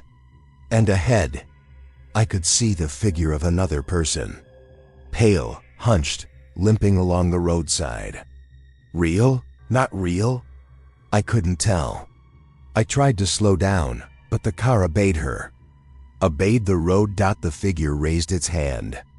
My stomach churned. It mimicked the hitchhiker. A warning? A lure? I didn't know. I only knew one thing. I was trapped. The road stretched endlessly. Twists, curves, shadows moving unnaturally. My mind fraying. My body exhausted. I realized I was no longer following a road. I was following her. Following the road. Following the shadows, and I wasn't sure I wanted to survive. I could feel it before I saw it. The road wasn't just a path anymore, it was alive. Twisting, pulsing beneath the tires. Every curve, every dip, every shadow moved like it had a mind. My hands gripped the wheel so tightly, I thought they'd crack. And she was there. The hitchhiker. Not in the seat. Not behind me. She was everywhere. Her hollow eyes pressed into my vision from the trees, from the road, from the air itself. Her smile stretched impossibly wide. "You can't leave," she whispered. Her voice was soft, inside my skull, resonating with every heartbeat. Not tonight. Not ever. Branches whipped against the car, tearing the paint, scratching the glass. Shadows pooled along the edges, shapes writhing. Faces I'd seen before, lost hikers, vanished travelers twisted in silent screams. Some reached toward me, fingers curling impossibly long. Others hovered above the asphalt, floating, bending the laws of reality. I floored the accelerator. Tires spun on wet leaves, mud spraying, car sliding. But the road bent, folded, stretched. Every attempt to escape brought me closer to the clearing ahead, to the place she wanted me.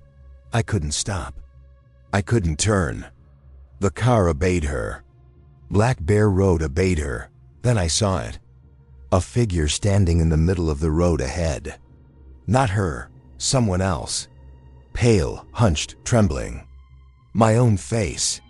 The reflection or a copy staring back at me. Eyes wide, mouth open in silent scream. I slammed on the brakes. Tires skidded. The figure didn't move. But the shadows around it pulsed, reaching. Faces in the trees twisted, mouths opening, silent screams. Whispers layered over my thoughts. Join them. Join them. Join them. My breath came in ragged gasps. My mind raced. My limbs shook. I wanted to scream. I wanted to throw myself from the car. Anything. But the hitchhiker's voice filled my head again. "You belong to the road." I tried to resist. Slammed my hands on the steering wheel. Swerved. Skidded.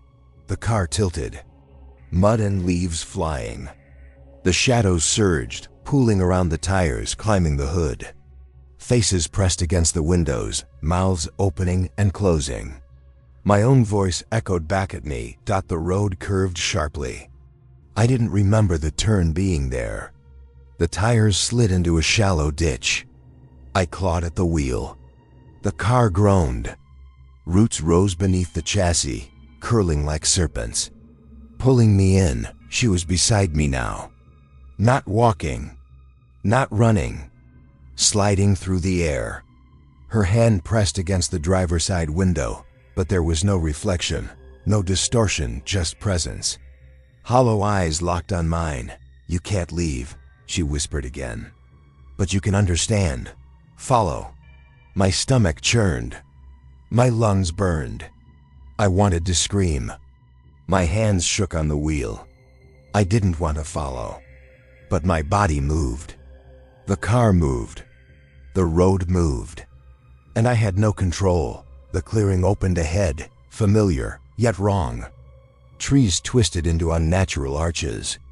Shadows hung heavy, like draped curtains of darkness. The air smelled of damp earth, decay, and something sweet and coppery. My stomach turned dot at the center. A fire burned. Not real flames. Shadows of fire, flickering, licking the darkness. And around it, dozens of figures. Twisted, pale, hollow-eyed. Some kneeling. Some floating. Some pressed into the earth itself. Faces I recognized. Some missing hikers, some locals. All screaming silently, and her. The hitchhiker. Floating above them, lantern in hand, or maybe not a lantern, maybe her presence itself. I tried to stop the car. My legs shook. The shadows closed in. The whispers roared, overlapping. My name. Every thought I had ever had, every fear, every secret echoed in my mind, amplified. "You belong to the road," she said. And the figures around her seemed to pulse with life. Shadows reaching, tendrils curling toward me. I tried to back up. The car obeyed her again. No control. The clearing expanded, twisted. The figures shifted, following me, bending around the car, faces stretching, mouths screaming silently. I slammed on the horn. Tires spun. The air vibrated with the collective whispers. My mind teetered on the edge of madness. Every scream, every shadow, every whisper pressed into me. Then I saw something horrifying. A small figure at the edge of the clearing. A child. Pale, soaking wet, standing in the moonlight. Mouth open, eyes empty. Beckoning, I recognized her. One of the missing hikers I had read about in local reports. And behind her, more figures, all reaching, all watching, all waiting. I knew then, the road wasn't just alive. She wasn't just alive. They were everything. Past, present, lost souls, hunters, shadows. All one. All waiting for me. I screamed, floored the accelerator, trying to drive through the clearing. The car slid. Branches reached in, roots curled. Shadows twisted, stretching impossibly, wrapping around the hood, climbing the windshield. The child's hand touched the glass. I felt her, cold and wet.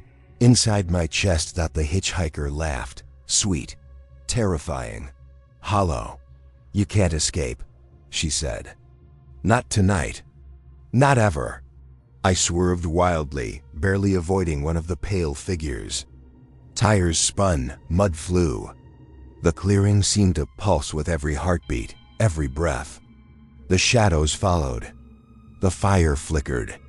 The lost watch and then momentarily silenced. The car skidded to a stop at the edge of the clearing. My chest heaving, my hands shaking, sweat freezing on my skin. I looked around. No moonlight. No shadows. No fire. No figures. Only trees. Only Black Bear Road. I thought I was free. I wasn't. The whispers were faint now inside my skull. The hollow smile. The lantern. The road. All waiting, watching, patient. I drove forward. Tires crunching on leaves. Mud caking my boots. Every instinct told me to keep moving. The road stretched endlessly, twisting, folding, alive, and I knew, deep down, I would never leave. Black Bear Road doesn't let go. The hitchhiker isn't a person. She isn't a ghost. She is the road. The shadows, the lost, the whispers, they're all part of her.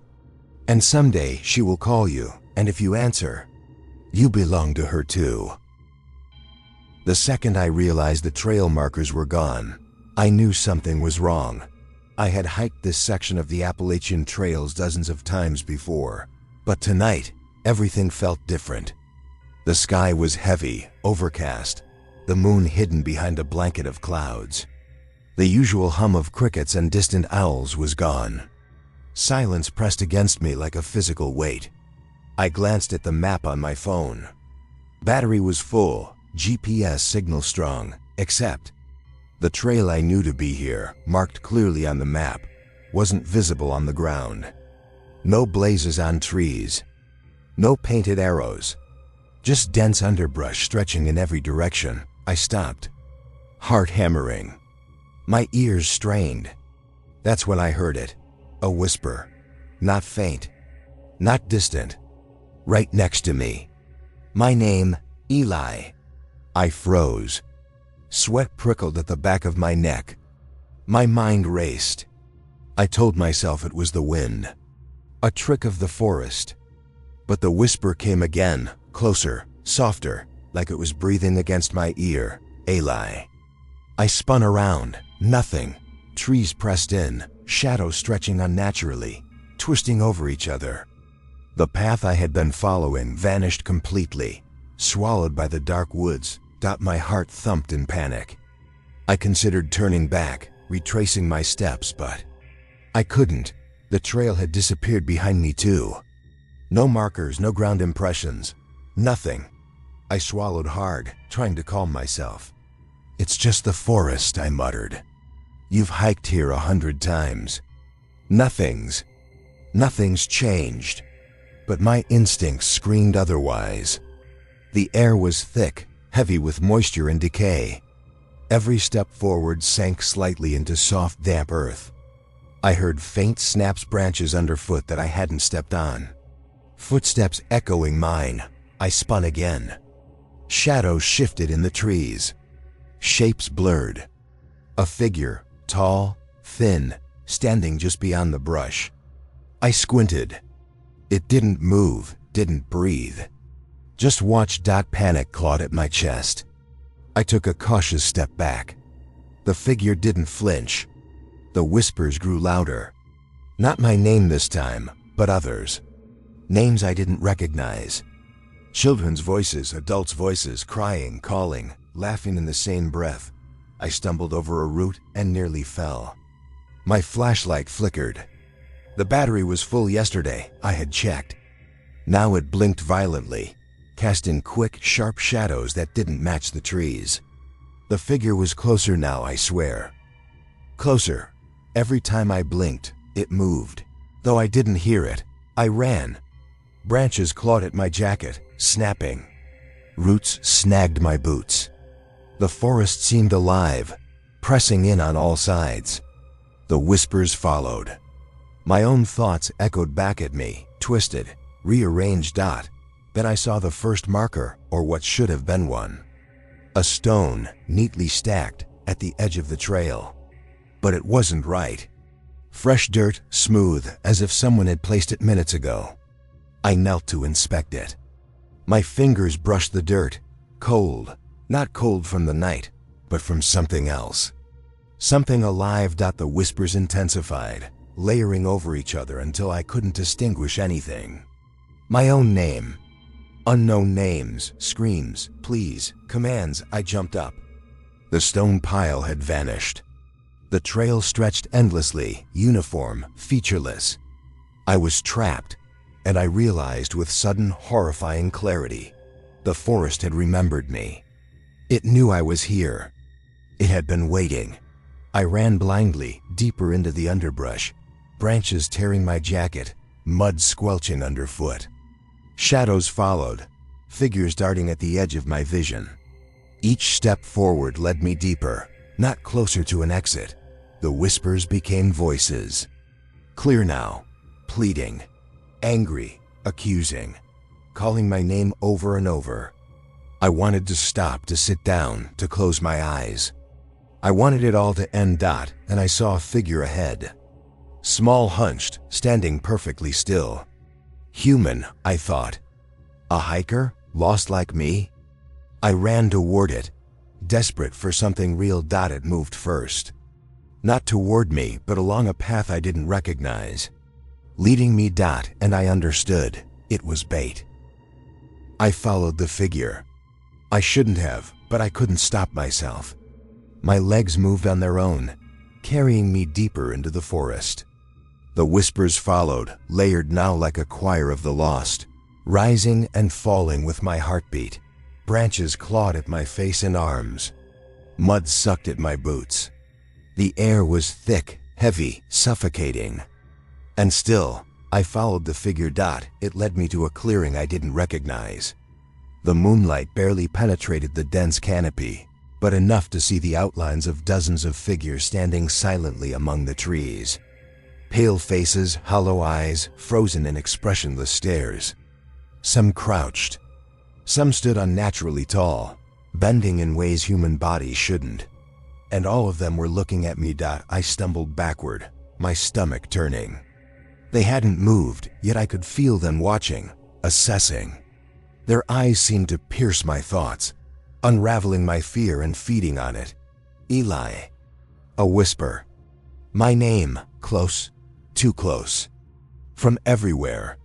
From nowhere, I spun around. Nothing, only trees. Only shadows.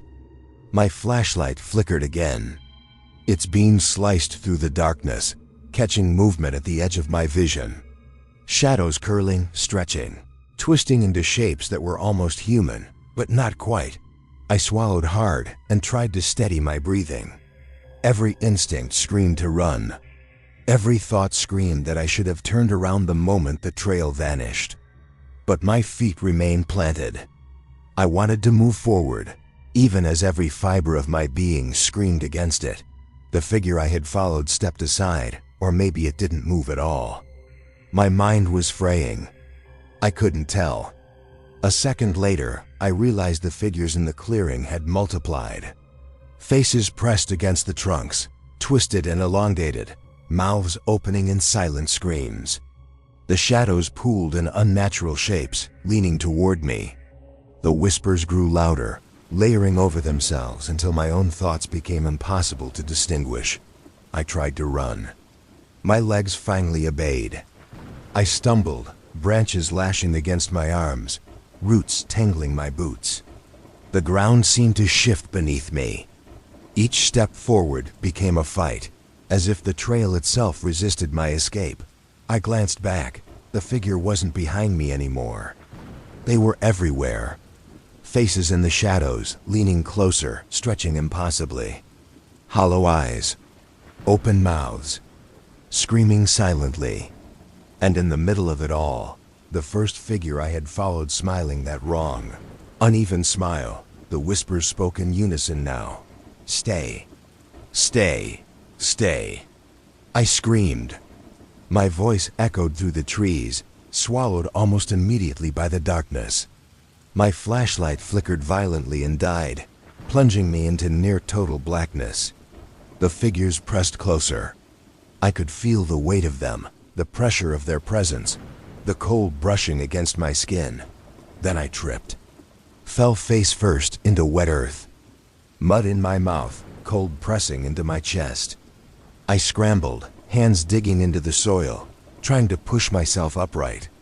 And then I felt it, a hand or something like a hand grasp. My shoulder.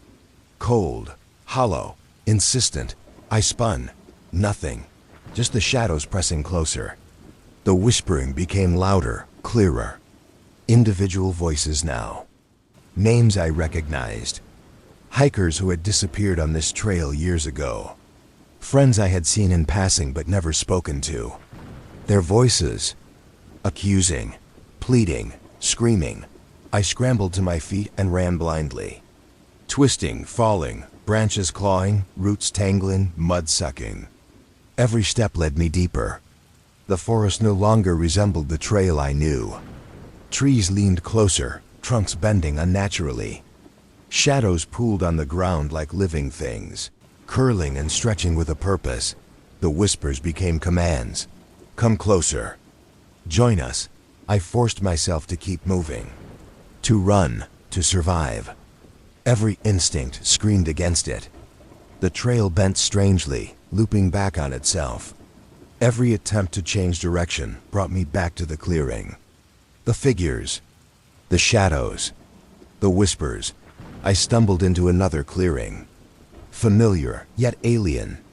The moonlight revealed dozens of stone piles, carefully stacked, each topped with a token, a boot, a hat, a piece of cloth. I recognized some from missing hiker reports, some from stories I'd read online. And then I saw it in a notebook. Bloodied, worn. My name scrawled across the cover. I didn't want to touch it, but I did. My hands trembled violently. Pages fluttered open. My handwriting stared back at me. Or at least, words I had never written. Detailed notes of this hike. Every step I had taken tonight. Every decision. Every fear. Everything I thought I'd hidden in my mind. And at the bottom of the last page, you will stay. Or you will join them. The whispers rose to a roar. My mind fractured. Shapes surged from the shadows. The figures in the trees pressed closer. Faces stretched, mouths screaming, arms reaching. The trail itself seemed alive, coiling around my legs, tugging me toward the stone piles, toward the notebook, toward the clearing that felt like the heart of the forest. I realized then, this wasn't a trail. This wasn't a forest. This was a trap. A living, breathing entity that had been waiting for me. The whispers weren't just sounds. They were instructions, commands, memories pressed into my mind. I was part of it now, and it wanted me to belong. I ran, faster, branches tore at me. Roots grabbed. Shadows lashed across my path. But the clearing, the figures, the whispers, they were always ahead, leading, waiting. I couldn't escape. Not really. And as I ran, I understood the truth. The lost trail doesn't just claim your body. It claims your mind, your thoughts, your fears, and eventually, it claims your soul.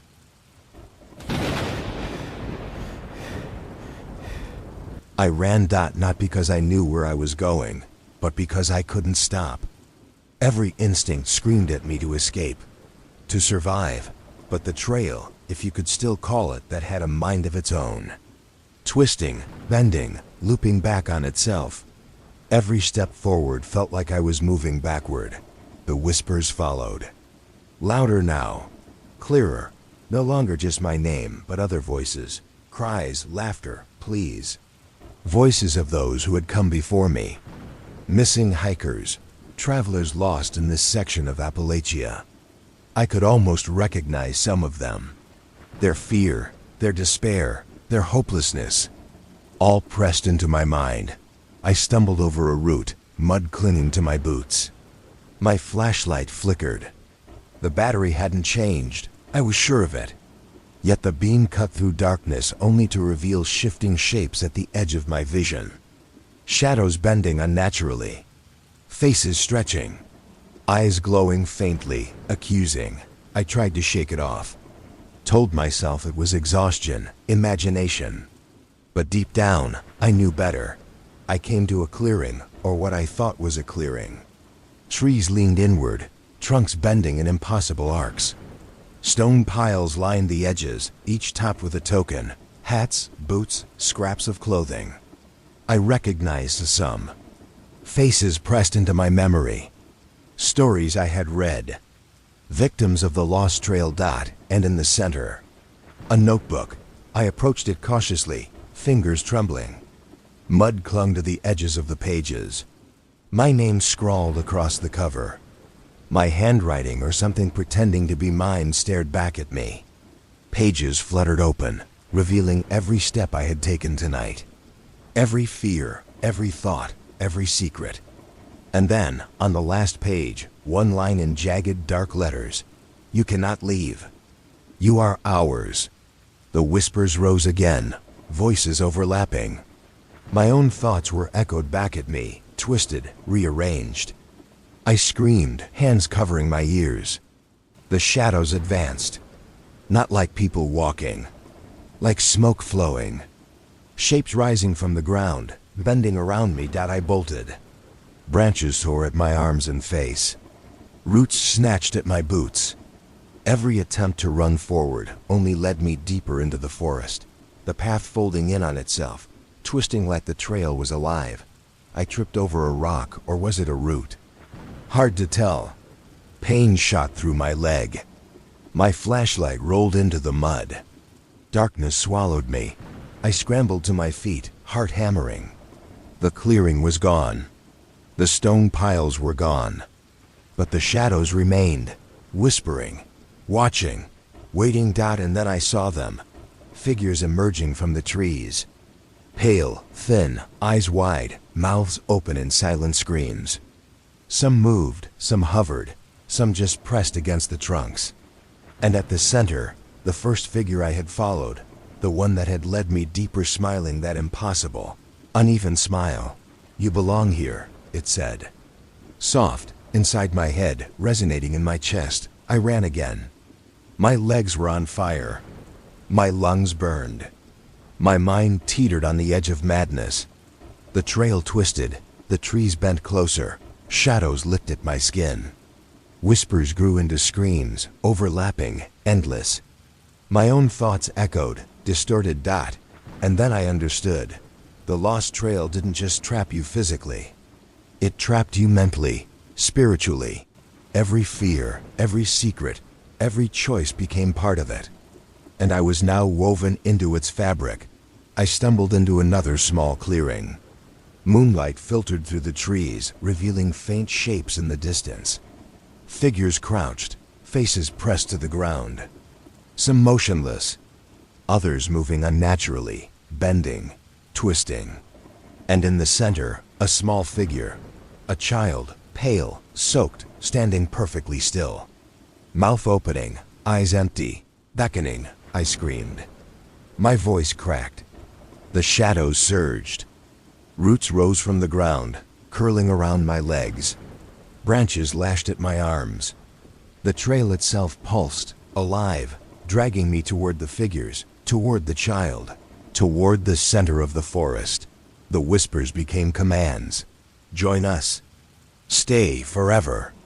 I screamed again. Tried to fight. Tried to run. But I knew it was useless. The lost trail had me. The forest had me. The shadows had me.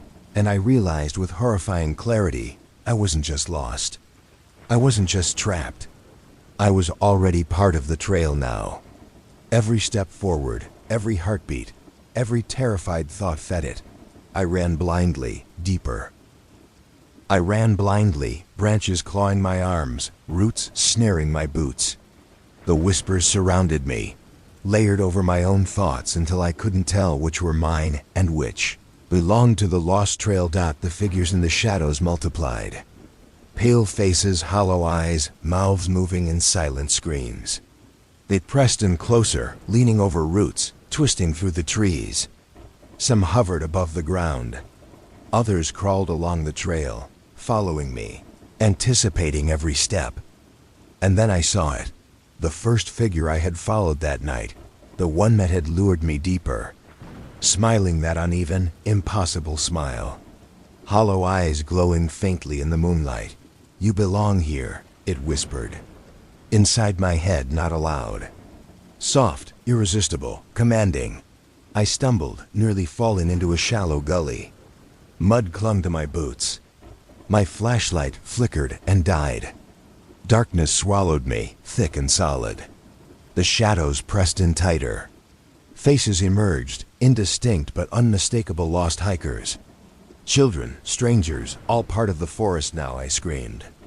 Pounding my fists on tree trunks, trying to dislodge the sense of inevitability pressing into me. Tried to run. Tried to think. Tried to fight. But every instinct was consumed by fear. The trail itself pulsed beneath me, shifting, bending, alive.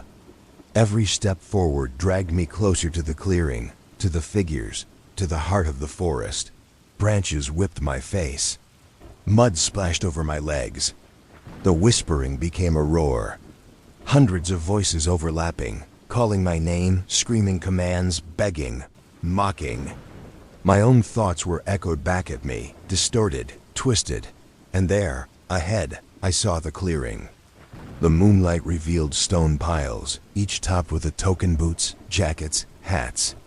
Some familiar, some not. And in the center, a single figure.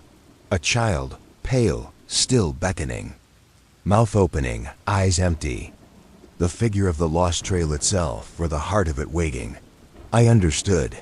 There was no escaping. Not really. Every step, every fear, every thought fed it. Every scream, every panic, every attempt to resist only made it stronger. I stumbled forward, legs burning, lungs on fire. Shadows rose to meet me, coiling around my arms, my legs. My mind frayed. Faces pressed into the trees, into the ground, into the very air. Hollow eyes staring, waiting. The first figure stepped toward me, gliding, smiling. The child in the center beckoned, and I realized with a bone-deep horror that I was already part of the trail now. Already woven into its fabric, I tried to run past it, to flee the clearing. The road stretched endlessly, twisting in impossible angles. I moved forward, but the shadows moved faster, bending reality to their will. The whispers became a single voice. Stay. Forever. I screamed. My voice cracked. My body fought. But the trail had me. The forest had me. I was trapped. And then the clearing shifted. The stone piles rose. The shadows twisted. The figures pressed closer. The child's empty eyes met mine. And I understood. The trail wasn't just alive, it was eternal. Patient. Feeding. Waiting for the next soul foolish enough to wander its path. I collapsed, exhausted, mud caked on my clothes. The whispers receded slightly, softer now, but present, persistent. The trail stretched endlessly before me, every turn unfamiliar, yet somehow inevitable. I couldn't move. I couldn't breathe. I could only watch as the forest around me pulsed with life. Every shadow alive, every whisper a memory, every figure a victim. The lost trail had claimed me, and somewhere, deep in the dark, I knew it was already waiting for the next hiker, the next wanderer, the next soul foolish enough to hear its call.